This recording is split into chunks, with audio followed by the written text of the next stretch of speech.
ব্রজে প্রসিদ্ধম নবনীত চোরম গোপাঙ্গনানাং যদুকুল চোরম अनेक जन्मार्जित पाप चोरम चोराग्रगण्यम पुरुषं नमामि। আমি সমস্ত চোরদের যিনি অগ্রগণ্য চোর, আমি তার উদ্দেশ্যে প্রণাম জানাচ্ছি। যিনি ব্রজে নবনীত চৌর বলে প্রসিদ্ধ,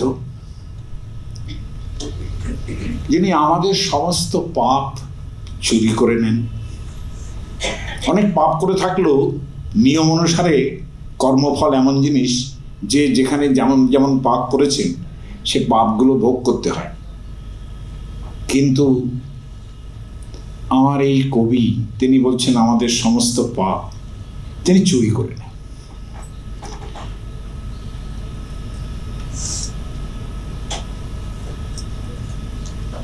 আরো দুটো শ্লোক আছে, সেটাও আমার বলা উচিত।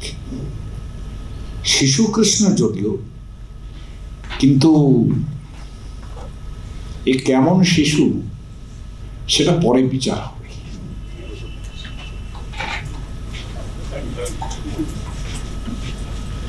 শ্রীরাধিকায়া হৃদয়স্য চোরম নবাম্বুদশ্যামলকান্তি চোরম পদাশ্রিতানাং চ সমস্ত চোরম চোরাগ্রগণ্যম পুরুষং নমামি। শ্রীরাধিকার হৃদয় চোর সকলে জানে, কিন্তু যারা তার পদে আশ্রয় করে তার সমস্ত চুরি করে নেয়। এই কিরকম সেই আশ্চর্য বোধক ব্যাপারটা আমাকে এক সাধুজি, সব যে আপনাদের ভালো করে বুঝিয়ে বলতে পারবো, গুছিয়ে নিতে পারবো তা পারবো নাই। আমার পরম সখা এবং গুরু সুপর্ণানন্দজি আছেন, উনি বলেছেন যে যা করবেন খুব তাড়াতাড়ি করবেন, এবং উনি আমাকে নির্দেশও দিয়ে দিয়েছেন যে এইটা একটা বলবেন ব্যাস। এখন আমি ওনার অবস্থাটা বুঝি। প্রতিদিন এরকম আমার মতো ভারবাহী পশুরা এসে বলে যাবে আর ওনাকে শ্রবণ করতে হয়, এটা মহা সমস্যা। তা আমি বলেছি আপনি চলে যাবেন, হ্যাঁ আপনি চলে যাবেন, আপনার যে প্রয়োজন, কিন্তু নচেত অন্য কার্যাতিপাত, অন্য কার্যের যদি অতিপাত না হয় তাহলে থাকুন। যাওয়ার জন্য আসি নাই। শ্রীরাধিকায়া হৃদয়স্য চোরম নবাম্বুদশ্যামলকান্তি চোরম পদাশ্রিতানাং চ সমস্ত চোরম চোরাগ্রগণ্যম পুরুষং নমামি। এর পরের শ্লোকটা অকিঞ্চনীকৃত পদাশ্রিতং ইয়ো করোতি ভিক্ষুম পথি গেহহীনম। যাকে তিনি কৃপা করেন তার কপর্দক শূন্য অকিঞ্চন করে দেন তিনি। অকিঞ্চনীকৃত পদাশ্রিতম, যে তার পায়ে আশ্রয় নিল তার সমস্ত কিছু হরণ করে নেন। অকিঞ্চনীকৃত পদাশ্রিতং ইয়ো করোতি ভিক্ষুম পথি গেহহীন, ঘর বাড়ি ছাড়া করে দেন তিনি। কেনাপহ ভীষণ চোর ইদ্রিক দৃষ্টশ্রুত বা ন জগত্রয়েপি। আপনারা কেউ কোনোদিন এমন চোর দেখেননি এই জগতে, শোনেননি সেই সব চোরের কথা যিনি এইরকম ভাবে সর্বশান্ত করেন। আমাদের তো করে দিয়েছে। হ্যাঁ, আপনাদের তো করে দিয়েছে। অকিঞ্চনীকৃত পদাশ্রিত একেবারে। ভাগবত পুরাণে বলেছে জানেন তো, যে যস্যাহম অনুগ্রহণামি হরিষ্যে তৎ ধনং শনৈ, যাকে আমি অনুগ্রহ করি আমি তার সমস্ত ধন হরণ করি। ধনের প্রতি তো তৃষ্ণা থাকবে না, সমস্তটা সমস্যা হয়ে যায় সেখানে। ফলত তিনি হরণ করে নেন যাতে তাকে, মানে কেমন লোক যে ভালোবাসিয়ে নেবে আপনাকে, এই হচ্ছে ব্যাপার। সেটা আপনার কালিমাও হতে পারে না, একই বস্তু, কোনো তফাৎ নেই। আমার নয় কৃষ্ণ, আপনার কালিমা আছেন, একই বস্তু, কোনো তফাৎ নেই। এটা তাঁদের স্বভাব। তবে আজকে যে বিষয় নিয়ে বলতে বলা হয়েছে তার আগে এটা জানাই যে যিনি এই বক্তৃতার, যার কারণে এটা হচ্ছে, আজকে আমি প্রথম তার যে তিরোহিত ভাব, তার জন্যে কিছু নেই, তিরোহিত ব্যাপার কিছু নেই, একদিন যেতে হতো কিন্তু সেটা বড্ড আগে হয়ে গেল, এটা আমাদের দুঃখ। তার প্রতি এই মহান চোরের আশীর্বাদ বর্ষিত হোক, আর আমাদের উপরেও বর্ষিত হোক, বিশেষ করে আমার উপরে যাতে কিছু স্ফুরণ হয়, আর স্ফুরণ হতে হতে যে বন্ধ করে দেবেন তার প্রতিও এই কৃপা বর্ষিত হোক। বিষয় আমার শিশু কৃষ্ণ। তো আমি বেশ গুছিয়ে বলবো ভেবেছিলাম, বেশ একটু রসিক পুরুষের মতো গুছিয়ে বলবো ভেবেছিলাম। তা আমি গোছানোটা বাদ দিয়ে দিলাম, কারণ আপনি এটা স্ট্রাকচার দিয়ে দিয়েছেন, আমার পক্ষে ওই সহ্য করা সম্ভব নয়।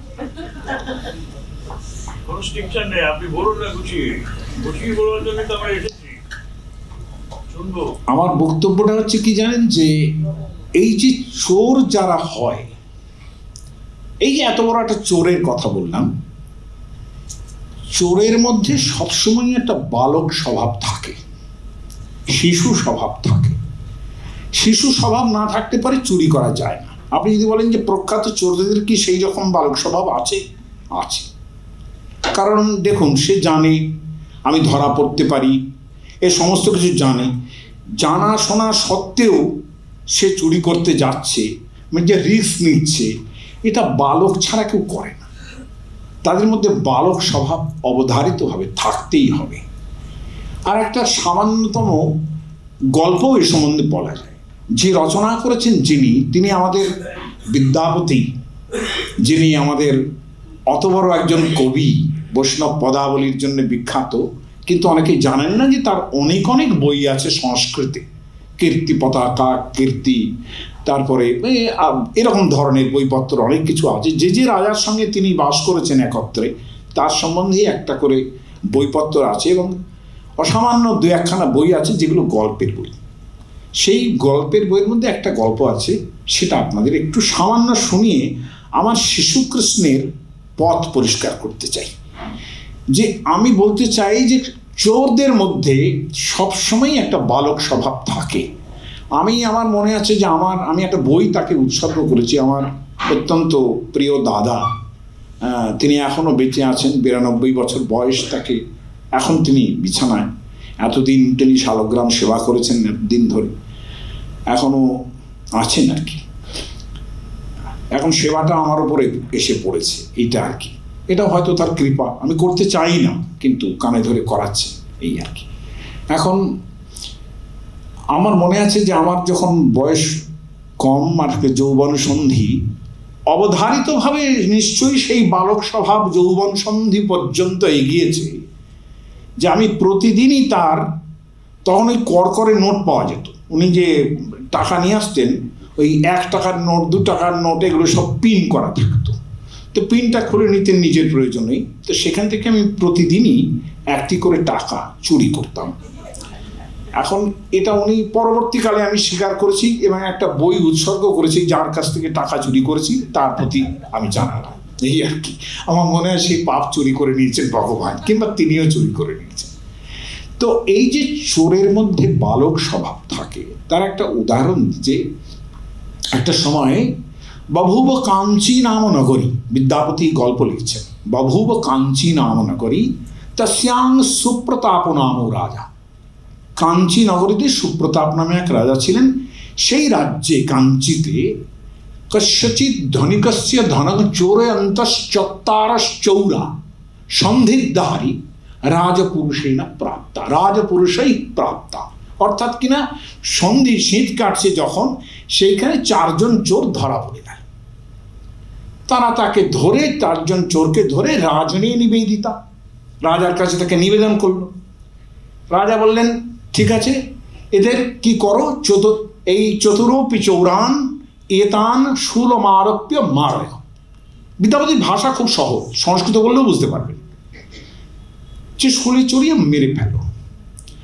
তা এইভাবে তিনি 3 জন চোরকে ঘাতক পুরুষেরা মেরে ফেলল। মেরে ফেলার পর চতুর্থ যে চোর, সে ভাবল যে দেখো, একটা মানে আসন্ন যদি হয় মরণ, তখনও রক্ষোপায় বিধীয়তে, তখনও রক্ষার উপায়টা চিন্তা করতে হয়।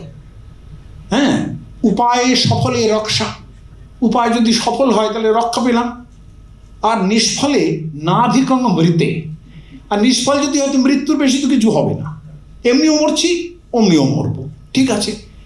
এইভাবে তখন সে ঘাতক পুরুষা, শোনো, আমাকে তোমরা রাজার কাছে নিয়ে যাও, আমি একটা বিশাল বিদ্যা জানি, সেই বিদ্যাটা রাজাকে দিয়ে তবে আমি মরতে চাই, কেননা ময়ী মৃতে সা বিদ্যা অস্তং যাস্যতে, আমি যদি মরে যাই সেই বিদ্যাটা চলে যাবে, পৃথিবী থেকে চলে যাবে। ঘাতক পুরুষরা বললে তুই কে রে, কথম মাতব অধমস্য বিদ্যা রাজনা গ্রহীতব্যা, তুমি অধম একটা চোর, তোমার বিদ্যা তুমি কি চুরি বিদ্যার কথা বলছো? তারপরে বললে বদ্ধস্থান মানিতোষী, আরে বুদ্ধ স্থানে নিয়ে এসছি তোকে, হ্যাঁ, কথম ইতোপি জীবিত ইচ্ছসি, এখান থেকেও বাঁচতে চাইছো? বলে শোনো, রাজকার্যে বিঘ্ন করো না, আমি যে বিদ্যা জানি সে বিদ্যাটা রাজাকে দিতে হবে, এটা যদি তুমি না করো তাহলে রাজকার্যে বিঘ্ন করছো, এটা তুমি মনে রেখো, কারণ আমি তো মরতে ভয় পাচ্ছি না, আমি তো মরতেই চাই, কিন্তু রাজার কাছে আমি বিদ্যাটা দিয়ে যেতে চাই। ঠিক আছে, রাজপুরুষেরা নিবেদন করলো। তখন বললো কি, তুমি কি বিদ্যা জানো হে যে আমাকে এরকম শোনাচ্ছ এত? বলে যারা, আমি মহারাজ, আমি সুবর্ণ কৃষি জানা, আমি সোনার চাষ জানি। বলি সুবর্ণ কৃষি কিংবা সত্যম এটা সত্য নাকি? বলে দেবস্য পুরাত কস্য অসত্য ভাষণে শক্তি, আপনার সামনে কে অসত্য ভাষণ করতে পারে? যদি ময়ী বচনাং ব্যভিচরতি, যদি এমন হয় তাহলে মা শান্তি মমাপি অন্ত ভবিষ্যতি, তাহলে 1 মাস পরে আমারও অন্ত হবে, আমাকে 1 মাস সময় দিন এই শিক্ষাটা দেওয়ার জন্য আপনাকে। রাজা বললেন ঠিক আছে, বপ সুবর্ণম, সোনার চাষ করো। সে তখন সুবর্ণং দাহয়িত্বা, যা যা কাজ করতে হয় সুবর্ণ দাহ করতে, সরসব পরিমাণ আনি, শস্যের মতো সমস্ত সোনার দানা বানিয়ে রাজাকে গিয়ে বলল, রাজা মহারাজ, ক্ষেত্র বীজে সম্পন্নে, ক্ষেত্র এবং বীজ তৈরি হয়ে গেছে, বপ্তা কশ্চিত, একজন বপন করার লোক দিন। বলে ত্বমেব কিংবা বপসি, তুমি কেন বপন করছো না?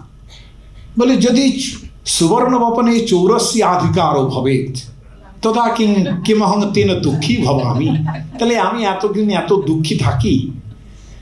যদা যেন কেনাপি কিঞ্চিত ন চোরিতম, কেউ চুরি করেনি এইরকম একটা লোক লাগবে, তিনি এই সুবর্ণ কৃষি করবেন, তিনি বপন করবেন। চোর উল্টে বলল, দেবাই বপত, মহারাজ আপনি বপন করুন। তিনি যখন বললেন যে আমি তো পারবো না, ময়া চারণভ্যো দাতুম তাত শরণানাং তাঁত চরণানাং ধনং চরিত, যেটা আমি করতাম আর কি, যে যে আমি চারণদের দেওয়ার জন্য, যারা গান টান করে, রাজাদের প্রশস্তি করে, তাদের দেওয়ার জন্যে আমার পিতা ঠাকুর যে ধন আমাকে দিতেন, আমি তার থেকে কিছু ভাগ রাখতাম। কাজে আমি এটা পারবো না। তর্হি মন্ত্রীরাও বন্ধু, তাহলে মন্ত্রীরা করুন। মন্ত্রীরা বললেন, বয়ম রাজোপজীবিন কথম অস্তেইন ভবাম, আমরা রাজার উপরেই বাঁচি, আমরা চোর না হয়ে পারি? এটা আপনারা এতদিনে প্রমাণ পেয়েই গেছেন।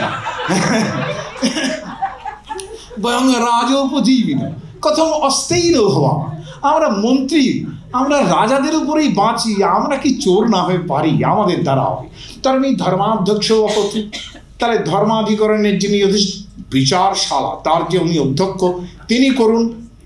ধর্মাধ্যক্ষ বললেন, ময়াপি বালভাবে, এই কথাটা আমি শুধু বলতে চাইছিলাম, ময়াপি বালভাবে মাতুর মোদকাশ্চরিতা, আমিও বাল্যকালে, বাল্য বয়সে মা মিষ্টি টিষ্টি রেখে দিত, সেগুলো চুরি করেছি। তখন চোর বলল, জুয়ং সর্বেপি চৌরা কথম আহম একও মারণীয়স্মি, আপনারা সকলেই যখন চোর, তাহলে আমি কি করে একা? ব্রজে প্রসিদ্ধম নবনীত চোরম। এই যে মানুষটা কৃষ্ণ, তার যে শৈশব আমাকে বলতে বলা হয়েছে, তো এত কিছু গোছায়নি, এখনো গোছানোর বাকি আছে। তো তিনি, আমার যেটা বক্তব্য সেটা হলো, দেখুন, এই যে চোরের মধ্যে একটা বালক ভাব থাকে, এটা সহজে যেতে চায় না। যে যৌবন বয়সে পৌঁছয় তার মধ্যেও এই বালক ভাব থাকে, এমনকি বয়সকালেও থাকে। স্বয়ং রামকৃষ্ণ কতবার ওখানে লেখা আছে বালক ভাব, এই কথাগুলো কতবার রামকৃষ্ণ কথামৃতে লেখা আছে। বালক ভাব, এই যে বালক ভাব, আমি জিলিপি খাবো, বালক ভাব নয়? হ্যাঁ, থিয়েটার দেখছি, জিলিপি খাবো। অতএব এই যে ব্যাপারগুলো, এগুলো বৃদ্ধ বয়স পর্যন্ত দৌড়য়। এবং এটাও ঘটনা যে রবীন্দ্রনাথের বউ ঠাকুরানীর হাট যারা পড়েছেন, তার চরিত্র দেখুন, বসন্ত রায়। প্রজাপতির নির্বন্ধ পড়েছেন, দেখুন রসিক দাদা। রবীন্দ্রনাথ নিজের নামটা করেননি, ওই বুড়ো কিন্তু উনি, আমার যা মনে হয়, আমি যত বুঝেছি, যতটুকু রবীন্দ্রনাথ বুঝেছি, তাতে ওই বুড়োটা কিন্তু উনি, যিনি সর্বত্র সমদৃষ্টি এবং বালক ভাবের মধ্যে থাকে। এই বালক ভাব কিন্তু যৌবন পর্যন্ত দৌড়য়। কাজেই আমি যে শিশু কৃষ্ণের কথা বলছি, তাকে খুব সাধারণ শিশু ভাববেন না। আর খুব রসিকতা করেই তো কথা আরম্ভ করেছি, শিশুর কথা তো রসিকতা করেই বলতে হয়। তো দেখুন, আমার যে কৃষ্ণ, তার যে চেহারা ভাব সব কিছু, তার মধ্যেও একটা বালক ভাব আছে। আর সবচেয়ে বড় কথা যেটা শুনে, যেটা সেকেন্ড সেঞ্চুরিতে সাতবাহন রাজা হাল, তিনি তার পূর্ব কবিদের শ্লোক সংকলন করেছিলেন। অর্থাৎ প্রাকৃত ভাষায় যে সমস্ত শ্লোক আছে, তার পুরনো অনেক কবি, অর্থাৎ সেকেন্ড সেঞ্চুরিতে হাল সংকলন করেছেন, তার অনেক আগেই এই শ্লোকগুলো ছিল। সেই রকম একটা শ্লোক আপনাদের শোনাই, যে শিশুর অবস্থাটা কীরকম আর কি, শিশু কৃষ্ণের অবস্থাটা কীরকম। প্রাকৃত ভাষাটা এইরকম আছে যে, অজ্জবি বালো দামোদরেত্তি। স্বয়ং রূপ গোস্বামী ললিত মাধব নাটক যখন লিখছেন, তখন এই শ্লোকটা অবধারিতভাবে মাথায় রেখেই তার যে রচনা, একটা জায়গা অন্তত একটা সিন নাটকের এইভাবে তৈরি করেছেন, যেখানে দেখা যাচ্ছে, মানে আমি এটা বলছি এই কারণে, তাতে সাতবাহন হালের এই শ্লোকটা বোঝা যাবে। রূপ গোস্বামী চৈতন্য পার্ষদ, তিনি ললিত মাধব নাটক লিখেছেন, বিদগ্ধ মাধব নাটক লিখেছেন, দান কৌমুদী নাটক লিখেছেন। তো এখন এই নাটকের একটা জায়গায় মধুমঙ্গল অর্থাৎ কৃষ্ণের সখা, মানে কৃষ্ণ যে দুপুরবেলায় মায়ের কাছ থেকে একটু বিদায় টিদায় নিয়ে গোষ্ঠী রাখাল হয়ে যে গরু চড়াতে আসতেন, সেখানে দুপুরবেলা পুরোপুরি গরু টরু চড়ানো যে খুব হতো, ঠিকই খেলাধুলোও হতো সমস্ত, কিন্তু তার মধ্যে ওই রাধারানী কোথায় সূর্য পূজা করতে আসছেন, কোথায় কি হচ্ছে না হচ্ছে, এই ব্যাপারটাও তিনি যথেষ্ট খেয়াল রাখতেন। এবং গোপীরাও সেখানে অনেকেই ছিলেন আর কি। তো মধুমঙ্গল সেগুলো সব জানেন, সেই সব রহক্রীড়া যে এসব গোপনে গোপনে যে সমস্ত চলে সেসব। এইবার তারা বাড়ি ফিরেছেন, তো সেই বাড়ি ফেরার পরে এবার গোপরমণীরা যারা ছিল, যাদের সঙ্গে খেলা টেলা করেছেন, নানান রকম খেলা করেছেন, কিন্তু তারাও কিন্তু এই সন্ধেবেলা যশোমতীর ঘরে সব উপস্থিত হয়েছে। তো এখানে মধুমঙ্গল একটা লোক দাঁড়িয়ে আছে, সে তো একদিকে বিদুষা আর একদিকে সখা। তো নন্দরাজা বলছেন যে দেখো আমার ছেলে তো অনেক বয়স, এগুলো এবার বিয়ে টিয়ে দাও এবার। আর তখন যশোমতী বললেন দুগ্ধমুখ বৎস, এখনো পর্যন্ত আমার ছেলে দুগ্ধমুখ, আমার জননীর বাৎসল্য এখনো যায়নি, এখনই বিয়ে কিসে। তো মধুমঙ্গল সমস্ত গোপিনী দিকে চেয়ে এবং কৃষ্ণের দিকে চেয়ে বলল সত্যম দুগ্ধমুখ বৎস। হ্যাঁ, এইটুকু বললেন। এইটা আমি মনে করি এইখান থেকে নেওয়া। হাল তিনি 2nd সেঞ্চুরিতে এই শ্লোক সংগ্রহ করেছেন। অদ্যাপি বালো, আমি যদি সংস্কৃতটা বলি, অদ্যাপি বাল দামোদর ইতি, এখনো পর্যন্ত আমার ছেলেটা দামোদর বাচ্চা ছেলে। ইতি জল্পিতে যশোদয়া, যশোদা যখন এই কথা বললেন, কৃষ্ণ মুখ প্রেষিতাক্ষম, কৃষ্ণের মুখের দিকে তাকিয়ে নিভৃতং হসিতম ব্রজবধূভি, সমস্ত ব্রজবধূরা কৃষ্ণের দিকে তেরচা চোখে তাকিয়ে বেশ গোপনে হাস্য করলেন। এই কথার অর্থ আপনাদেরও আশা করি বোঝাতে হবে না। তা আমি বলতে চাই যে আমার শিশু কৃষ্ণ কিন্তু এই রকম, যিনি জননীর অনন্ত প্রশ্রয়ে, এটা বোধহয় সাইকোলজির ব্যাপার, যে এত প্রশ্রয় যারা জননীর কাছে পায়, ফ্রয়েড হলে নেমেই পড়তেন। হ্যাঁ, কিন্তু নেমে পড়ার সঙ্গে সঙ্গে ফ্রয়েডের একটা সমস্যা আছে, সেটা তিনি লিখেছেন। যখন ডস্টোয়েস্কি একটা আর্টিকেল লিখেছিলেন, যে আমাদের ওই রাশিয়ান অথর যিনি ডস্টোয়েস্কি, ব্রাদার কারামাজভ যিনি লিখেছেন, আমি হয়তো একটু বাড়তি কথা বলছি, সেখানে ফ্রয়েড একটা লাইন লিখছেন যে before the problem of the creative artist, এই যে ডস্টোয়েস্কি এমন একজন ক্রিয়েটিভ আর্টিস্ট, অ্যানালিসিস মাস্ট, যতই অ্যানালিসিস করি, the analysis must alas lay down it's arms, তার সমস্ত যে যুদ্ধোপকরণ, অ্যানালিসিস করার যে সমস্ত যুদ্ধোপকরণ, সেটা নামিয়ে রাখতে হয় খুব ক্রিয়েটিভ আর্টিস্টের সম্বন্ধে যদি কথা বলতে হয়। তা আমার এই যে ঈশ্বর, পরম ঈশ্বর, তার সম্বন্ধে যিনি জগৎ স্রষ্টা, যিনি, যার সম্বন্ধে কথা বলতে গেলে একদিকে বলতে হয় যে নূতন জলধর রুচয়ে গোপবধূটি দুকুল চৌরায় তস্मै নমঃ কৃষ্ণায় সংসার মহীরুহস্য বীজায়। এই যে সংসার মহীরুহের বীজ, এই যে জগৎ স্রষ্টা, তার মতো ক্রিয়েটিভ আর্টিস্ট তো আর দ্বিতীয় নেই। তার সম্বন্ধে যখন কথা বলতে যাই, তার যদি সাইকো অ্যানালিসিস করতে যাই, করেছেন দু একজন, করার চেষ্টা করেছেন, খুব ভ্রষ্টভাবে চেষ্টা করেছেন। জেল ম্যাসন বলে এক ভদ্রলোক আছেন ইংরেজ, তিনি প্রচুর অনেকদিন আগে 1929 সালে তিনি বোধহয় একটা আর্টিকেল লিখেছেন, তার সাইকো অ্যানালিসিস করার চেষ্টা করেছেন, খুব ভুলভাল লিখেছেন।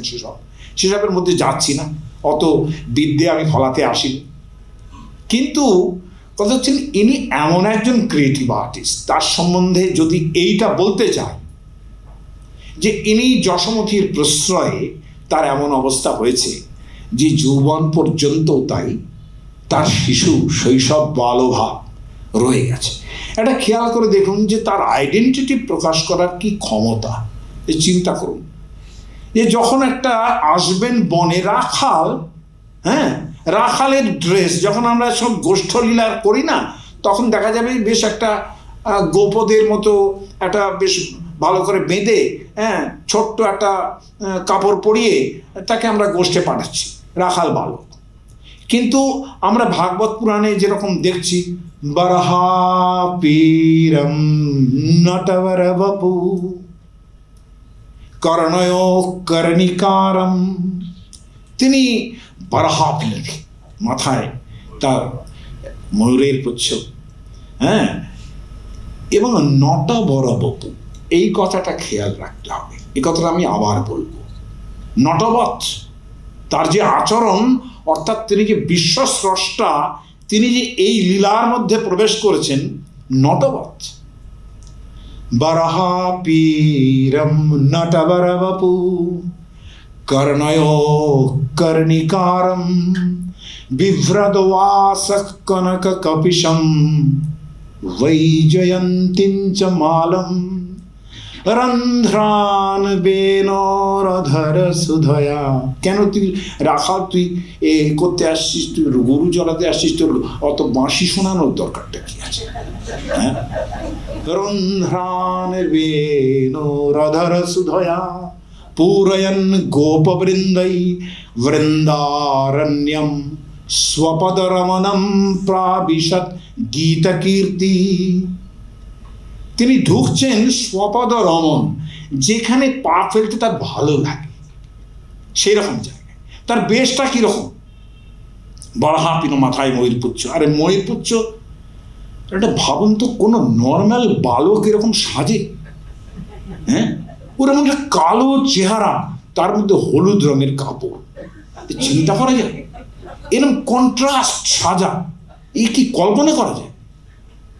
আর এই যে সাজটা, সে সাজটা আবার কেমন আইডেন্টিটি, মাথায় আবার একটা ময়ূরের পুচ্ছ। আচ্ছা, আর কিছু পেলেন না? হ্যাঁ, আমাদের শিব কিরকম, ভোলানাথ শিব মাথায় একটা অর্ধচন্দ্র, অমুক তমুক, এক একজনের এক এক রকম আছে। ইনি মাথায় ময়ূর পুচ্ছ পরে দুলিয়ে দুলিয়ে আসছেন। এই যে চেহারাটা, সমস্যাটা কোথায় দাঁড়ালো? এই চেহারারই একটা সমস্যা দাঁড়ালো যে এরও, রবীন্দ্রনাথ লিখেছেন না, থাকতো ওর নিজের জগতের কবি, এরও নিজের জগতের কবি আছে। এর ফলটা কি দাঁড়াচ্ছে? বেঁধেছে বিনোদ চূড়া নবগুঞ্জা দিয়া, মাথায় ময়ূরের পাখা বামে হেলাইয়া। আর কিরকম সাজ? কালো চেহারা, তার মধ্যে কালিয়া বরণ খানি চন্দনেতে মাখা, আমা হইতে যাতে কুল নাহি গেল রাখা, দেখে এলাম ইত্যাদি। কি ভালো কথা হলো যে একটা যেরকম চেহারা একটা আইডেন্টিটি প্রকাশ করলো, তার আবার নিজের জগতের কবিরা আছেন, কিন্তু তারা আর জাতিকুল রাখতে পারছেন না এই অবস্থা। তাহলে এটা বালক্রীড়া নয় যে একটা কবিদের সমস্ত সন্ধেবেলা হয়েছে, কে কি করছে না করছে তাদের ঘুম থেকে উঠিয়ে নিয়ে চলে আসছেন। প্রায় কেউ খেতে দিচ্ছিল, কেউ শিশুদের খেতে দিচ্ছিল, কেউ মা বাবার সেবা করছিল, তাদের তিনি একটা বাঁশি বাজিয়ে নিয়ে চলে আসছেন। তো এই যে শিশুত্ব, এই যে বালক ক্রীড়া, এর একটা পটভূমিকা আছে। ভগবত গীতার মধ্যে আমাদের সবাইকে বারণ করে দিচ্ছে, দেখো অহংকারী হয়েও না, কোনো রকম প্রমাদ করো না। এমনকি বলেছেন যে আঢ্য অভিযানবানস্মি, হ্যাঁ, কোন নাস্তি সদৃশ মায়া, এই সমস্ত অহংকার টহংকার একেবারে বারণ করে দিয়েছেন আমাদের। অথচ নিজে কি করছেন? ওই গীতার মধ্যে অহংক্রতু অহং যজ্ঞ, আমি এই, আমি সেই, আমি আমি আমি করতে করতে অহংকারের চরমে উঠে গেছে। তার কি কম অহংকার? আমাদের অহংকার করতে বলছেন, কিন্তু পরম ঈশ্বর তিনি করতেই পারেন। পরম ঈশ্বরের লক্ষণ কি? তিনি কর্তুম শক্নোতি, অকর্তুম শক্নোতি, অন্যথা কর্তুম শক্নোতি। করতে পারেন যেটা আছে, না করতে পারেন অন্য রকম করতে পারেন। এত যার ক্ষমতা, সেই মুখের মধ্যে তো অহংকার একটু আসবেই। কিন্তু এই অহংকারের সমস্যাটা হচ্ছে কি, অহংকারের ফলে একটু বয়স্ক লোকে একা হয়ে যায়। আপনি আমাদের পরিবারের মধ্যে যাদের দেখেছেন, যারা খুব অহংকারী মানুষ, পরবর্তীকালে তাদের কাছে আর কেউ যায় না। তুমি একদিন ধরে এত অহংকার করেছো, বোঝো এবার। হ্যাঁ, এইরকম করেই কিন্তু আমাদের থাকে। এখন এই যে অবস্থাটা, যে অহংকারী অবস্থাটা, একক অবস্থা তো, অদ্বয় ব্রহ্ম তো। এটা আমাদের সুপর্ণানন্দ যে জ্ঞানী মানুষ, তো আমাদের এই লাইনে উনি নেই, উনি কিন্তু অদ্বয় ব্রহ্মবাদী একদম। এখন এই যে অদ্বয় ব্রহ্মবাদী, তাদের সমস্যা হচ্ছে যে তাদের ভগবানটা সব একা হয়ে যায়, একদম একক। একম এবাদ্বয়ম, একম তার অদ্বয় ব্রহ্ম। তিনি এক হয়ে যাওয়ার ফলে হচ্ছে কি, একটা সময় এলো বৃহদারণ্যক উপনিষদের মধ্যে দেখলাম, আমি কিন্তু রসিকতা করে বলছি, এগুলো কিন্তু ভয়ঙ্কর রকমভাবে শাস্ত্রীয় ব্যাখ্যা করা যায়। আমি মনে করছি এটা আমার দোষ, কেননা এই দোষ তো স্বয়ং ব্যাস করেছিলেন না, সে দোষের কথা পরে বলছি। যে এই যে দোষটা, যে তিনি একা হয়ে যান, কেউ তাকে আর পছন্দ করছে না। কেন কি, যে একখানা বেদের আমলেও ভালোই ছিলাম, এই যে কোনো দেবতাদের সঙ্গে একটুখানি, হ্যাঁ তারা রাগ টাগ করতেন, ভয় টয় দেখাতেন বটে, কিন্তু তাদের সঙ্গে একটা তবুও একটু রিলেশন ছিল আমাদের। তারপরে যে উপনিষদের এই যে একক অদ্বয় ব্রহ্ম, অশব্দম স্পর্শম অরূপম অব্যয়ম, এ তো কঠোপনিষদ বলছে।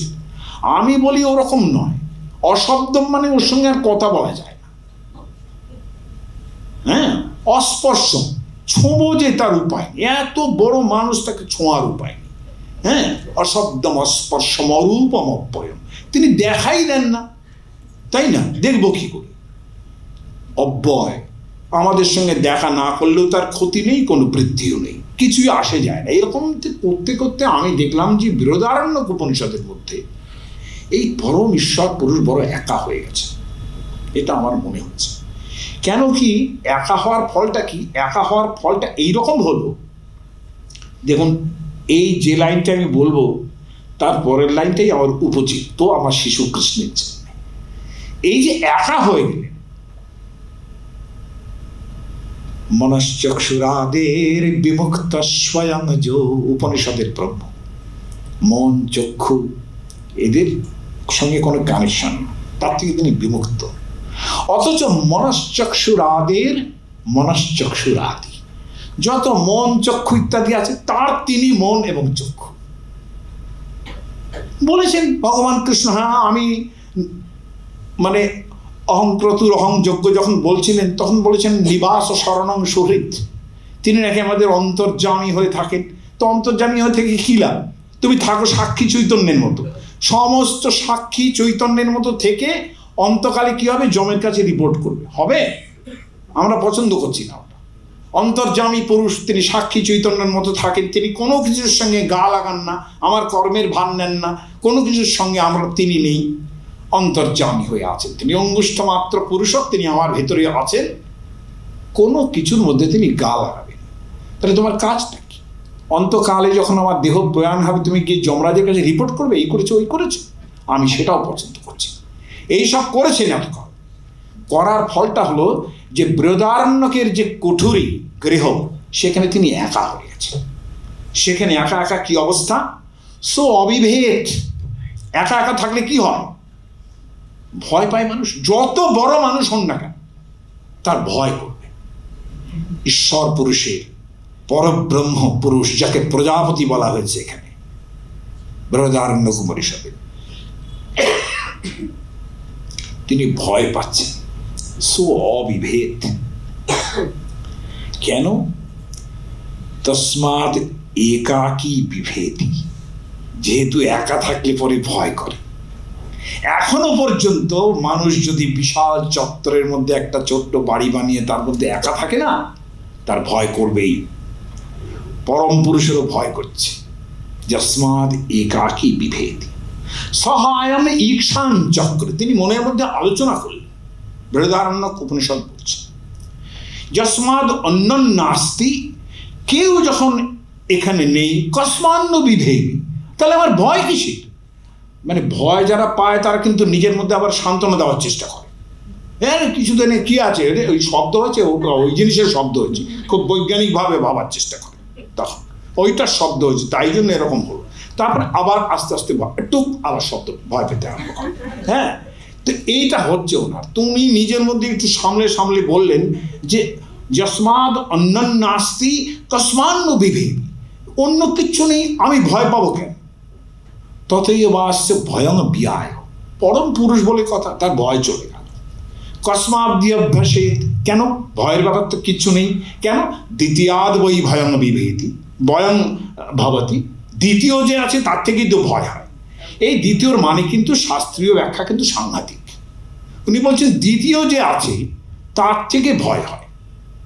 ভাগবত পুরাণ বলছে এই জায়গায় শাস্ত্রীয় কথা, চর্চার কথা, সেখানে বলছেন যে ভয়ং দ্বিতীয়াভিনিবেশত স্যাৎ, ভয় কিন্তু দ্বিতীয় অভিনিবেশটা কি?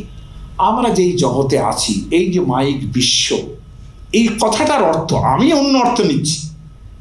আমার মতো যারা ভগবানের রসতত্ত্বের ব্যাখ্যা করেন তারা আমরা অন্যভাবে নেব এটা, যেরকমভাবে আপনাদের ব্যাখ্যা করলাম। উনি ভয় পাচ্ছেন, আসলে তো সেরকম নয়, বিশাল ওই রকম বিরাট মানুষ, বিরাট ব্রহ্ম স্বরূপ, তার কি আর ভয় ডর আছে? কিন্তু আছে যে একটু, সেটা তো বুঝলাম, তাই না? ভয় কেন হয় না? যে দ্বিতীয় থেকে ভয়। দ্বিতীয় কি? আমাদের যে মাইক বিশ্ব, আমাদের যে নানান অভিনিবেশ, কাম ক্রোধ লোভ মোহ ইত্যাদির দ্বারা, যে পঞ্চেন্দ্রিয়ের দ্বারা যে আকর্ষণগুলো হয়, ওই জায়গাগুলো থেকেই ভয়। ওইটাকেই বলে দ্বিতীয়। ভয়ং দ্বিতীয়াভিনিবেশত স্যাৎ। তাহলে আমি যদি ওইসব জায়গা থেকে নিজের মধ্যে নিজেকে নিই, তাহলে ভয় থাকে না। পরম পুরুষ তাই এক এবং অদ্বয়। কিন্তু ওই যে বললেন দ্বিতীয় থেকে ভয় হয় না, এই কথাটা জন্য ওকে প্রায়শ্চিত্ত করতে হয়েছে ঠিক পরের লাইনে। ঠিক বৃহদারণ্যকের পরের লাইনে এই যে দ্বিতীয় থেকে ভয় হচ্ছে উনি বলছেন, হ্যাঁ, মাইক বিশ্বের কথা বলছেন। তারপরেই কিন্তু আমি তৃতীয় লাইনে, পরের লাইনে, পরের যে কথাগুলি বৃহদারণ্যক উপনিষদে, সেখানেই ওকে প্রায়শ্চিত্ত করতে হচ্ছে যে একা একা ভয় না হয় কেন, যে দ্বিতীয় নেই, ভয় নেই। সবাই নইবার রেমে, তার আর ভালো লাগছিল না। একা একা কতক্ষণ ভালো লাগে? বৃহদারণ্যক উপনিষদ বলছেন, শব্দটা কিন্তু খেয়াল করবেন, রেমি রম ধাতু, আনন্দ করা, রমণ করা। রমণ করাটা আপনারা যে যোগরূঢ় অর্থে ভাবেন সেটা কিন্তু নয়।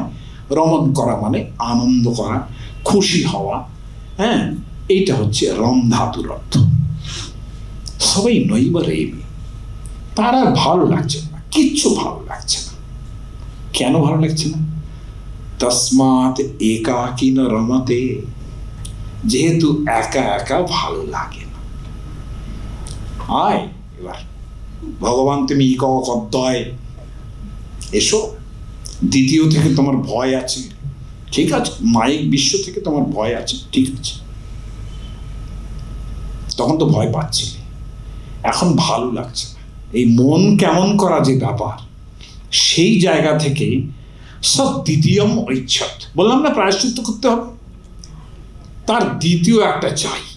সব দ্বিতীয়ম ঐচ্ছৎ সহ এতাবান আস যথা স্ত্রী পুমাংস সম্পরিশক্ত, যেখানে স্ত্রী পুরুষ একত্র আলিঙ্গন করে আছে, এইরকম একটা দ্বিতীয় চাইছেন। ভাবা যায়, একটু আগে যিনি কত নিজেকে সামলাচ্ছিলেন যে একার কোনো ভয় নেই, কোনো সমস্যা নেই, আমি একক অদ্বয়, তিনি তাহলে স্ত্রী পুমাংস সম্পরিশক্ত যা ইমম এব আত্মানম দেধা আপাতয়, তিনি নিজেকে দুই ভাগে ভাগ করে ফেললেন।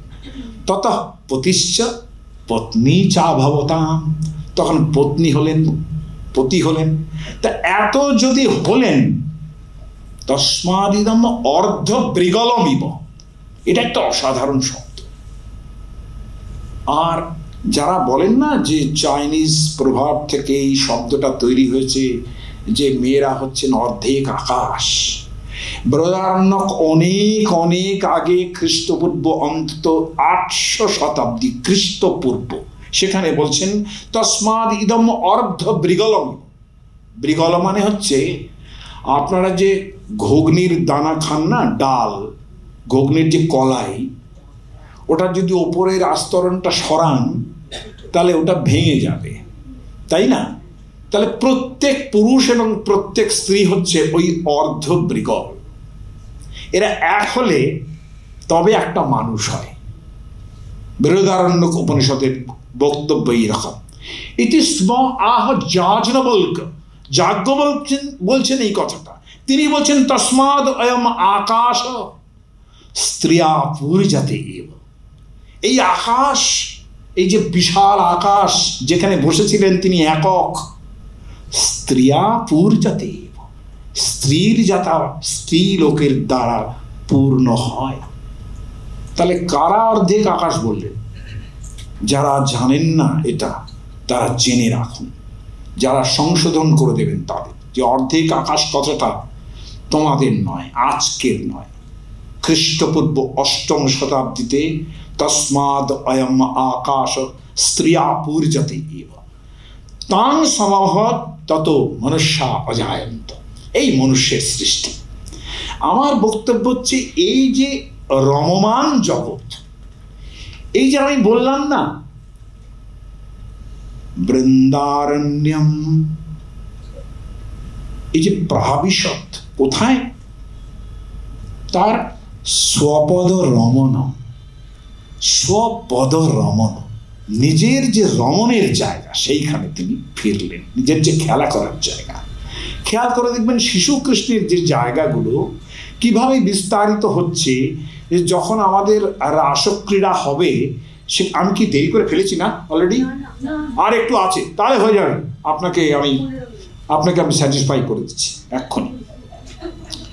তা আমি মনে করি তিনি অখিল রসামৃত মূর্তি, তার জন্যে দ্বিতীয় হওয়ার প্রয়োজন ছিল। আমায় নিয়ে মেলেছ এই মেলা, তাই না? আমার হিয়ায় চলছে রসের খেলা। মোর জীবনের বিচিত্র রূপ ধরে তোমার ইচ্ছা তরঙ্গেছে। ব্রাহ্ম যে রবীন্দ্রনাথ না, তাকেও কিন্তু এখানে দুই স্বীকার করতে হয়েছে, কারণ আমায় নইলে ত্রিভুবনেশ্বর তোমার প্রেম হতো জেনেছে। হ্যাঁ, তুমি আমার জন্যে তুমি এসেছো, আমাকে লাগবে, তুমি একা হয়ে থাকতে পারো না। তুমি যদি তোমার প্রভুত্ব বিস্তার করতে চাও, যদি তুমি প্রভু হতে চাও, আমাকে বুদ্ধদেব গুহ বলেছিলেন একসময়, এই আমেরিকা থেকে ঘুরে এসছেন, বললেন নৃসিংহ ও তো ভালো লাগে না, গিয়ে যেই অন্য লোকরা, ঘরের লোকজন বেরিয়ে গেল, নিজেই বাসন মাজো, নিজেই চা করো, আর এখানে আসলে আমি এখানে আসি আর সঙ্গে কমলা একটু চা দিয়ে যাও, কমলা চা দিয়ে যাও। বলে আমি যে প্রভু, এই প্রভুত্বের বোধটাই তো কোথাও হয় আর একজন যদি না থাকে। তাহলে এই যে প্রভুত্বের বোধ, হ্যাঁ, এই প্রভুত্বের বোধের সঙ্গে সব জায়গায় ওই দ্বিতীয় ব্যাপারটা আছে, যেখানে কিন্তু ওই একক নিজেকেই আস্বাদন করেন। এটা মনে করবেন না যে উনি আমাকে দ্বিতীয় পেয়ে আমাকে আস্বাদন দিচ্ছেন। হ্যাঁ দিচ্ছেন, আমাকে আবার আলাদা আস্বাদন দিচ্ছেন, কিন্তু আস্বাদন মানে কি? এই কথাটা খুব ইম্পর্টেন্ট। আস্বাদ, স্বাদ, স্বাদ। স্ব মানে কি? দন্তস্বয়, বয় মানে কি? স মানে কিন্তু নিজের। স মানে আরেকটা হয় ধন, পরস্ব অপহরণ করিও না। হ্যাঁ, ধন। স মানে নিজে।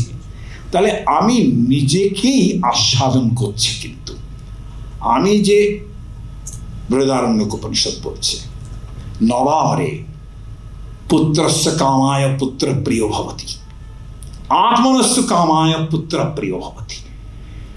এটা মনে করো না যে পুত্রের জন্য তুমি পুত্রকে ভালোবাসো, তুমি নিজেকে ভালোবাসো, তার জন্য তুমি পুত্রকে ভালোবাসো। বলে সেটা কিরকম? আসলে ওই পুত্রকে ভালোবাসতে আমার যে ভালো লাগেটা না, ওটা কিন্তু আমি নিজেকেই ভালোবাসছি, এটা কিন্তু বুঝতে হবে। আমার যে বাৎসল্য ওটা আরেকজনকে অবলম্বন করে হচ্ছে, কিন্তু আমি কিন্তু নিজেকেই ভালোবাসছি, কেননা ওই বাৎসল্যটা না হলে আমার ভালো লাগবে না, তাই না? নবারে প্রিয়ায়া কামায় প্রিয়া প্রিয়া ভবতি, আত্মনস্তু কামায় প্রিয়া প্রিয়া ভবতি। তাহলে আমার ভালো লাগছে, তাহলে কি দাঁড়ালো জিনিসটা? আমার একটা দ্বিতীয় চাই নিজেকে আস্বাদন করার জন্য। ওই যে ললিত মাধব কথাটা বলছিলাম, ললিত মাধব নাটক, সেখানে দেখা গেল যে কৃষ্ণ একটা পুকুরের ওপরে এসে, রাধারানীর সঙ্গে তার বিচ্ছেদ হয়ে গেছে, মানে সাময়িক বিরহ হয়েছে, সেখানে একটা পরিষ্কার জলের মধ্যে তিনি নিজেকে দেখতে পেলেন। দেখে কি বললেন? বললেন,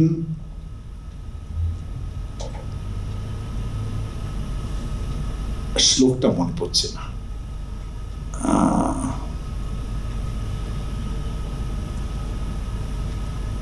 বলছে যে অকলিত পূর্ব, মানে আগে দেখিনি এরকম চমৎকারী, আমি যে এত সুন্দর এটা তো আমি আগে বুঝিনি।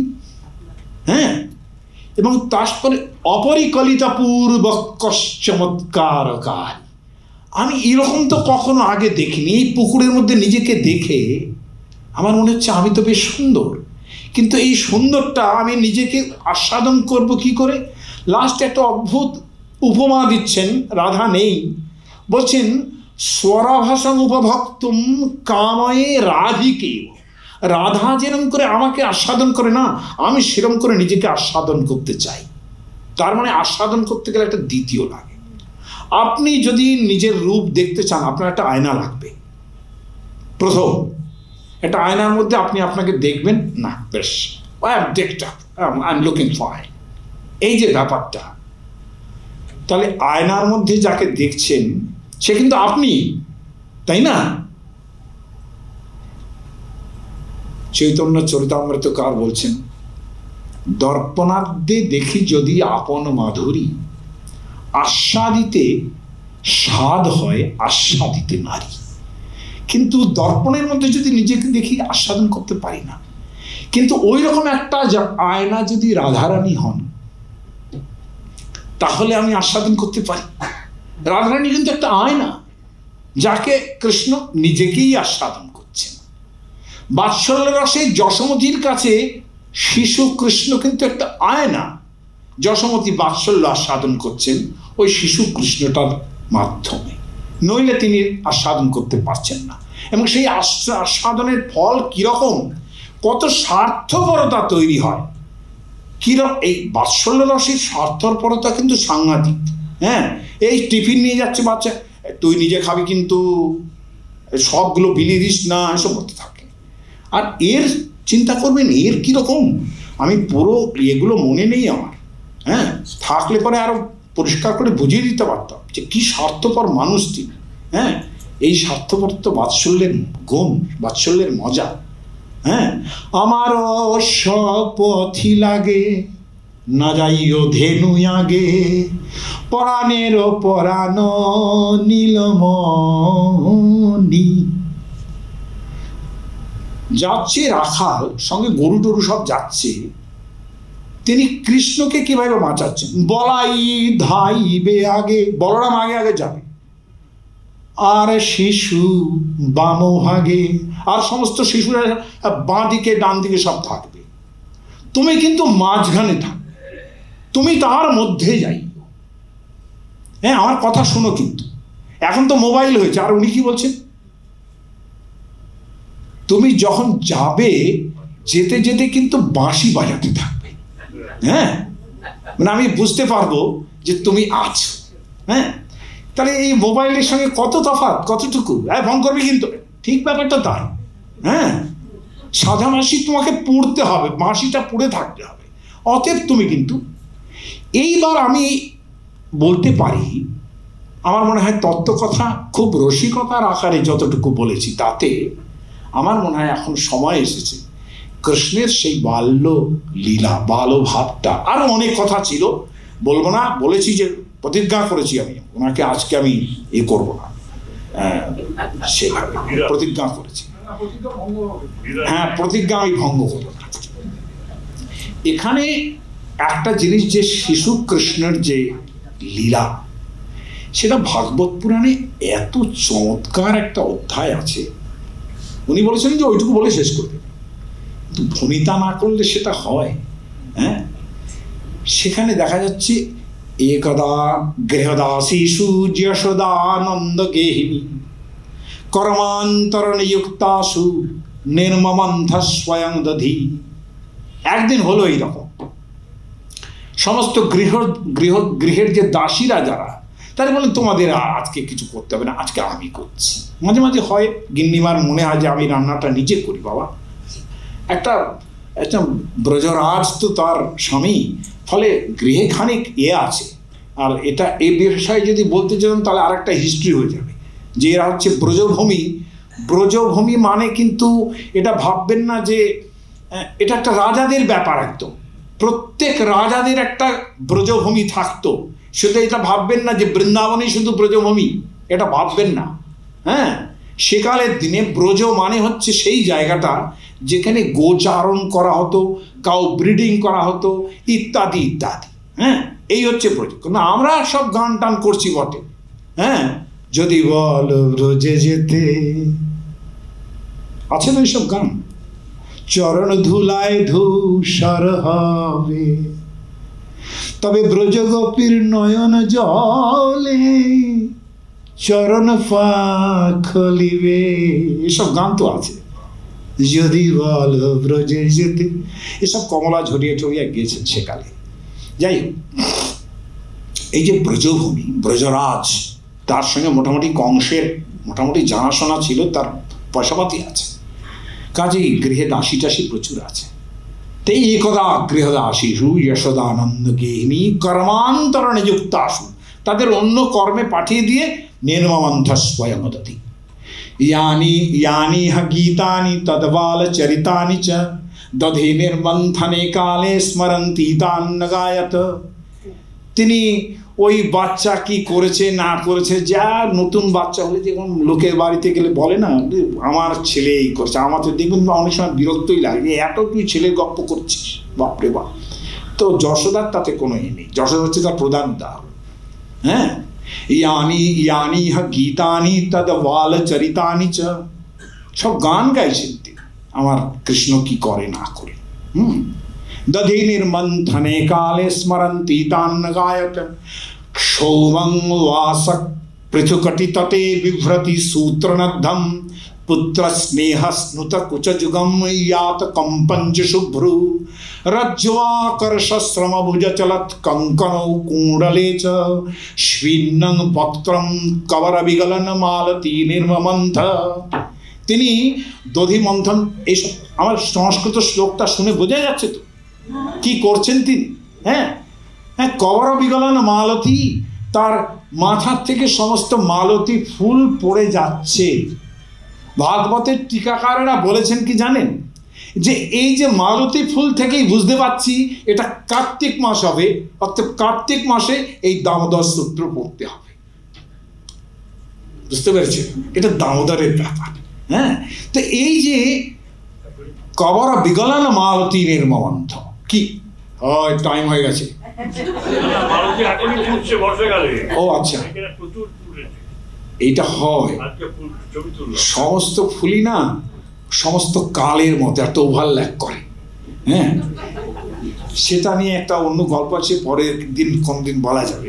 যাই হোক, এই কবর বিগলন মালতী পরিশ্রমী তার খোপা থেকে ফুল টুল ঘটে যাচ্ছে। এর মধ্যে কৃষ্ণ জেগে গেছেন, ঘুমটুম ভেঙেছে তার। তং স্তন্ন কাম আসাদ্য মতনন্তিং জননীং হরি গৃহীত্বা দধিমথনানং নশেধাত প্রীতিমাবহন। তিনি এসে ওই যেটা দিয়ে নাড়াচ্ছেন চাড়াচ্ছেন, দুধ নাড়াচ্ছেন, দই, ওর হাত ধরছে, ওটা দণ্ডটা ধরছে, নশেধাত প্রীতিমাবহন। তমঙ্কমারোপ্যমপায়স্তনম স্নেহস্মিতম সংস্মিতমিক্ষতি মুখম। তিনি কোলে তুলে নিলেন, বেশ মিষ্টি মিষ্টি হাসি হেসে দুগ্ধ পান করালেন। হ্যাঁ, তারপর তাকে পয়সিত্বধিষ্ঠিতে, যেহেতু দুধ উঠলে উঠছে, তাকে ছেড়ে দিলেন। অতীত্যমুৎসৃজ্য জবেন সাজু বুৎসিচ্যমানে পয়সিত্বধিষ্ঠিতে। তার উনুন থেকে দুধ উতলে উঠছে দেখে তিনি ছেড়ে দিলেন, কৃষ্ণকে ছেড়ে দিলেন। তাতে তার কি হলো? সঞ্জাত কোপস্ফুরিতারুণাধরম সন্দস্য দধীর দধিবন্ধ ভাজনম ভিত্তাম মৃষাশ্রুদৃশদশ্মনারহ জহাস হৈয়ঙ্গবন্তরঙ্গত। তার এত রাগ হলো যে তিনি একটা ঢিল মেরে তিনি দধিভাণ্ড ভেঙে দিলেন। হ্যাঁ, জঘাস হৈয়ঙ্গবন্তরঙ্গত। উত্তর যে গোপী, তিনি কিন্তু ঢিল মেরেই পালিয়ে গেলেন। উত্তর যে গোপী সুশ্রিতং পয় পুনঃ সদৃশ প্রবিশ্য সন্দৃশ্য চদদ্ধমাত্রকম। তিনি দুধ নাবালেন, পক্ক হয়ে গেছে, দুধ নাবিয়ে দিলেন। নাবানোর পরে এসব জায়গায় টিকাকারেরা অনেক সুন্দর সুন্দর কথা বলেছেন, আমি তার মধ্যে যাব না, কারণ আমার তো সময় নেই। হ্যাঁ হ্যাঁ, বলেছেন এইসব কথা, যে এটা কি কথা হলো যে কৃষ্ণ স্বয়ং ভগবান তিনি স্তন্যপান করতে চাচ্ছেন, তুমি করাচ্ছ না, তুমি দুধ নাড়ছ, বসে বসে তুমি দুধ উতলাচ্ছ, এটা কি ঠিক হয়েছে? টিকাকারেরা বলেছেন, টিকাকারেরা বলেছেন যে ওই দুধটাও তো ভগবান কৃষ্ণের জন্যই, তার বাৎসল্য রসের যে ব্যাপারটা যেটা বানাচ্ছেন তিনি, ক্ষীর বানাবেন, সেটাও তো ওই বালককে দেবেন বলি টিকাকারেরা সমাধান দিয়েছেন। এই জন্য তিনি দুধ পাখাচ্ছিলেন। তাহলে বুৎসিচ্যমান। তারপরে কি হলো? তিনি ফিরলেন, ফিরে দেখলেন যে কৃষ্ণ নেই। তিনি কি করছেন? উরুখলাঘ্রের পরিবস্থিতম মর্কায় কামং দদতং শিচিস্থিতম হৈয়ঙ্গবং চৌর্য বিশঙ্কিতেক্ষণম নিরীক্ষ পশ্চাৎ সুতমাকমচ্ছনে। তিনি দেখলেন যে একটা উলুখল, হামানদিস্তে টাইপের জিনিস, যা দিয়ে দই মন্থন করা হয়, সেটাকে উল্টে রাখা আছে, শুকোবে টুকোবে, তারপরে রাখা আছে নোংরা না প্রবেশ করে। সেই উলুখলের উপরে উঠে তিনি শিচিস্থিতম, এই শব্দটা এখনো পর্যন্ত আমাদের আছে, ছিক যাকে বলি আমরা, শিচিস্থিতম, সেখান থেকে দই মাখন নাবিয়ে তিনি বাঁদরদের দিচ্ছেন। মর্কায় কামং দদতং শিচিস্থিতম হৈয়ঙ্গবং চৌর্য বিশঙ্কিতেক্ষণম।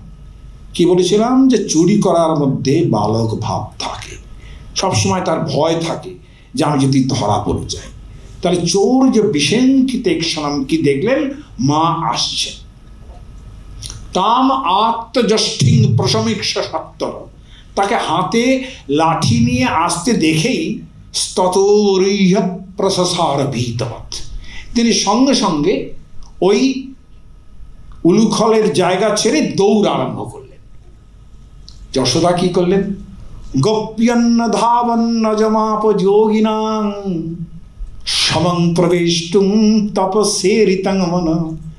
মহামহা যোগীরা তাকে ধ্যানে যাকে পায় না, তিনি সেই বালকের পিছনে দৌড়লেন। ধ্যানাবস্থিত তদ্গতেন মনসা পশ্যন্তি ইয়ং যোগিনা, যে ধ্যানাবস্থিত অবস্থাতেও যোগীরা যাকে পায় না। গোপ্যন্ন ধাবন্ন জমাপ যোগিনাম সমং প্রবেষ্টুম তপসেরিতং মন। এই যে ছুটলেন, অন্বঞ্চমানা জননী বৃহৎ চলশ্রেণী ভরা ক্রান্ত গতি সমধ্যমা জবেন বিস্রংসিত কেশবন্ধনা চ্যুত প্রসূনানুগতি পরামর্শত। আর ওদিকে কি হচ্ছে? কৃতাজসম তন্ত্ররুদন্তমক্ষিণী কসন্তমঞ্জনমশিনী সবানিনা। চোখ মুচ্ছেন, নাটক, কিন্তু একদম নাটক করছেন উনি, হাতে লাঠি নিয়ে আসছেন তিনি, অতএব তিনি নাটক আরম্ভ করলেন, চোখ মুছতে পারবেন। তাতে কি হলো? সমস্ত কাজল লেগে গেল, আমাদের কানাকৃষ্ণর গানের মতো, কালোর উপরে কালো, তাই না? সেই রকম হলো যে সমস্ত কাজল তার মুখে টুকে লেগে গেল। সেই অবস্থায় তিনি দেখলেন, মা দেখলেন এইরকম। কিন্তু মা is very much aware of the psychology of her son. বাচ্চা যদি ট্রমাটিক হয়ে যায় কীরকম হবে? তা হয় না। অতএব তক্ত্বা যষ্টিং সুতং ভীতং বিজনায়ার ভকবৎসলা, অর্ভকবৎসলা, অর্ভক মানে শিশু, তাই না? আর এই কথাটা ওই যে বললাম, গুছিয়ে বলতে পারলাম না। রাসক্রীড়া যখন শেষ হচ্ছে, সেই শেষ অধ্যায়ে বলছেন যে এই যে রাস ক্রীড়া করলেন, নৃতু স্বকীশস্রস্রস্রজো ভ্রমর গায়ক রাসকৃষ্ট্যম এবং পরিষ্পঙ্গ পরাহিবর্ষো স্নিগ্ধে সনদ্দাম বিলাসহাসই রেমে রমেশ ব্রজসুন্দরীভীর যথার্ভক স্বপ্রতিবিম্ব বিভ্রম। অর্ভক মানে শিশু যেরকম আয়নায় নিজেকে দেখলে পরে নানান রকম করতে থাকে, কৃষ্ণ সেইভাবে রাসক্রীড়া করেছেন। আমি বলছিলাম না যে শিশুটা কিন্তু ওখানেও চলে গেছে। হ্যাঁ, তাহলে এই যে দেখলেন উনি যে তার বাচ্চা ছেলে কষ্ট পাচ্ছে, অতএব তিনি তক্ত্বা যষ্টিং সুতং ভীতং বিজনায়ার ভগবৎসলা ইয়েষ কিলতং বন্ধুম দামনাথ বীর্য কোবিদা, তিনি ঠিক করলেন তাকে একটা দড়ি দিয়ে বাঁধব। হ্যাঁ, ইয়েষ কিলতম বদ্ধম দামনাথ বীর্য কোবিদা।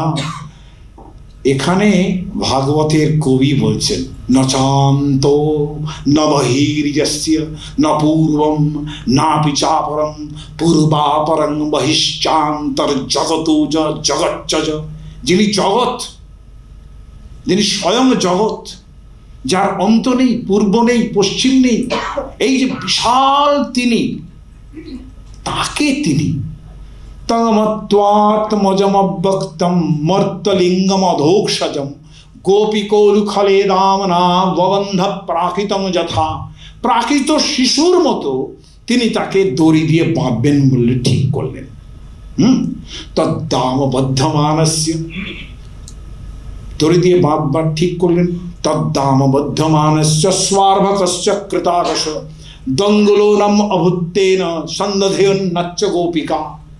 যেই তিনি বাঁধতে গেলেন, বাঁধার সময় তার 2 আঙুল কম পড়ল। দঙ্গুলোনম অভুত্তেন সন্দধেয়ন্নাচ্চ গোপিকা, আর একটা দড়ি তার সঙ্গে জোড়া লাগিয়ে বাঁধতে আরম্ভ করল। যদাসি তদপি নূনম, যদ সেটাও হলো, তেন আন্নাত অপি সন্দেহে, তার সঙ্গে আর একটা লাগালেন। তদপি দ্বঙ্গুলং নূনম যদে যদা দত্তবন্ধনম সমাতুষ্পীন্গাত্রায়া বিশ্বস্ত কবরস্রজ দৃष्ट्वा পরিশ্রমং কৃষ্ণ কৃপয়া আশিত সবন্ধনে। কৃষ্ণ দেখলেন আমার মায়ের বড় কষ্ট হচ্ছে, এটা আর চলবে না, তিনি কৃপা করে তার বন্ধনের মধ্যে চলে এলেন। এই যে এইটাকে বলে লীলা, এটাকে বলে খেলা। শিশুত্ব কিন্তু এইখানটায়, তাই না? তিনি মায়ের বন্ধনের মধ্যে চলে এলেন। তাহলে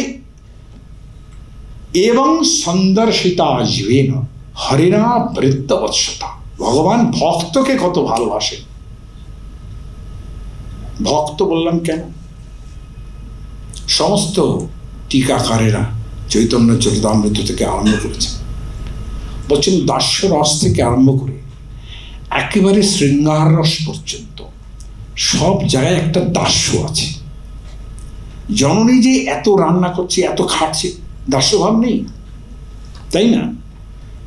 সন্তানের জন্য তিনি যা যা করেন তার মধ্যে দাসী ভাব নেই, আছে। এখন সখাদের মধ্যে দাস্যভাব নেই, আছে।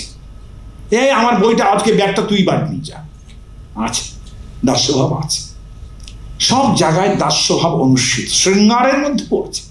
আর সে এমন শৃঙ্গারের মধ্যে সেটা এত সুন্দর, সেই দাস্যভাব, সেটা বলতে গেলে তো আমি আরো মুখর হয়ে যাব, তাই না?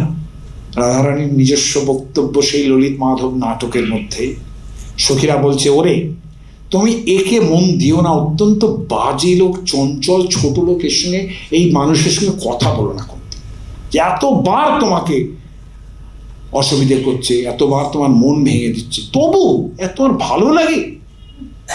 রাধার মুখোদ্গীর্ণ যে বক্তব্য সেটা হচ্ছে, চিরং শ্যামল সুন্দর মই সখী কাঠিন্য মালম্বতা, তিনি চিরকাল আমার সঙ্গে এই কঠিন করে যাক।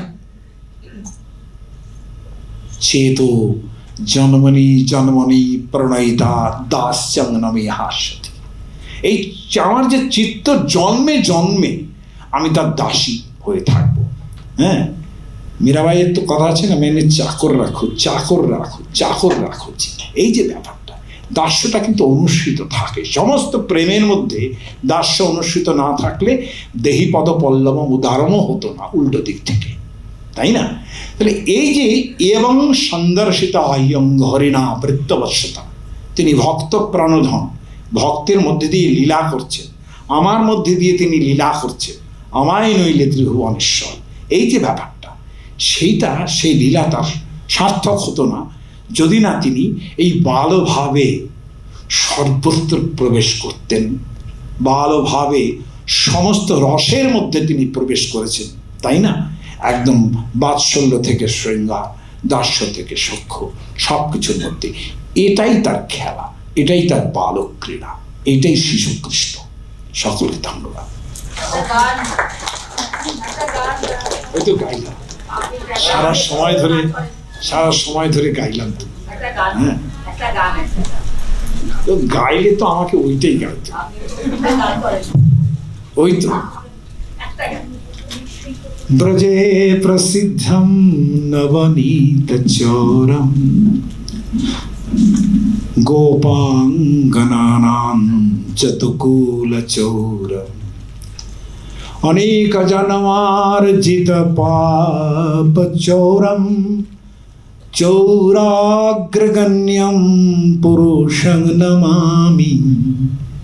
আমার ভাবনা ছিল যে আমি এইটুকু বলেই শেষ করতে হবে, যেটা পণ্ডিত যশোরাজ ছিলেন না, তিনি তো এই গানটা গেয়েছেন। তিনি আবার এদের মতো আখর দেন, আমরা যেমন কীর্তনের আখর দিই না, তিনি আবার আখর দেন, চৌরাং চৌরাং চৌরাং চৌরাং, এরকম করে। চোরই বলছে, শুধু চোর। হ্যাঁ, তাহলে এই চোরের মহিমা হচ্ছে এইরকম। নইলে তো আমার যদি শিশু কৃষ্ণকে বলতে হতো শুধু, তাহলে ওই যশোরাজের যে কীর্তন, ওটা একটা আছে যে করার বিন্দেন পদার বিন্দম মুখার বিন্দে বিনিবেশয়ন্তম, মানে শুয়ে আছেন শিশু কৃষ্ণ, তার যে পায়ের আঙুলটা ডান হাতে তিনি ধরেছেন, সে দুটো একসঙ্গে করে আবার মুখের মধ্যে দিচ্ছে, তাই না?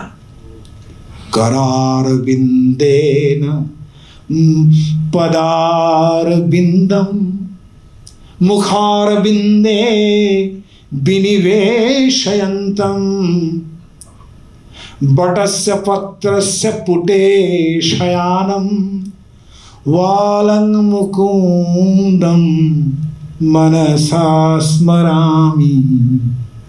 সকলে ভালো থাকুন।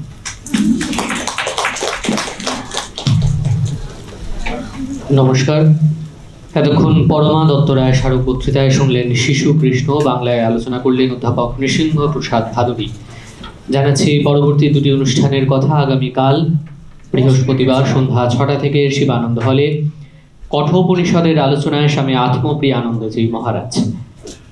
13 তারিখ অর্থাৎ শনিবার বিকেল 5:30 থেকে পুতুল নাটিকা অনুষ্ঠিত হবে বিবেকানন্দ হলে।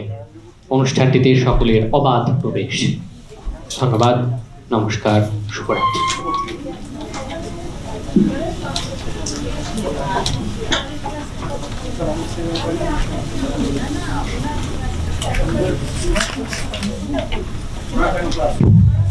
পরে কথা বলছি।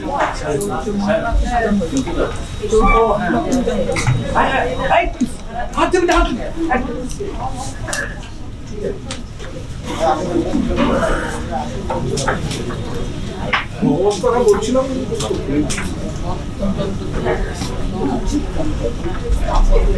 10 মিনিট নিয়েছি এক্সট্রা।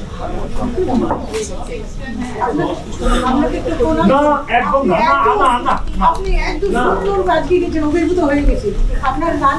না না সর্বদেবী নমস্কার, কেশবং প্রতিগচ্ছ। নমো নারায়ণ। একটু একটু মানে হাত দিয়ে নিশ্চয়ই নিশ্চয়ই নিশ্চয়ই। অভিভূত হয়ে গেছে।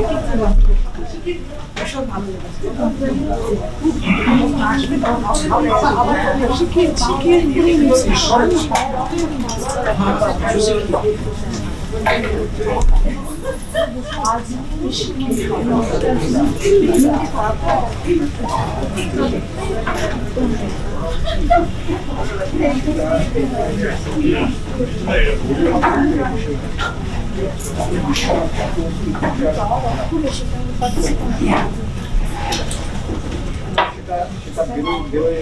কালীঘাটে কি বলবো আমরা, ওখানে যেহেতু বিশ্বনাথ চক্রবর্তীর ঠিকাটা বাংলা আছে, ওই জন্য বলছি ওনার মতো রসিক কেউ নেই বিশ্বনাথ।